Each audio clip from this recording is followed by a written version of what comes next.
Hello! In this video, I'm going to show you how to install any custom add-ons for any of my plugins like XPrison Core and XPrivate Mines. So once you get your add-on jar file, navigate under the plugins folder.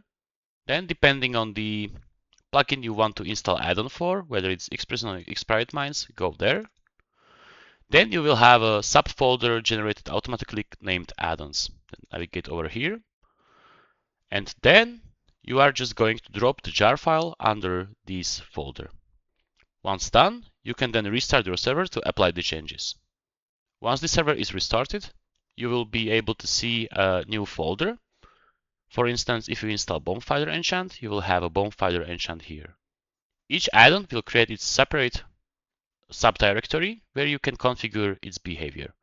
For instance, if you are going to install any of the custom enchantments, here you will have, for instance, Bombfighter JSONs file, and you can configure its properties.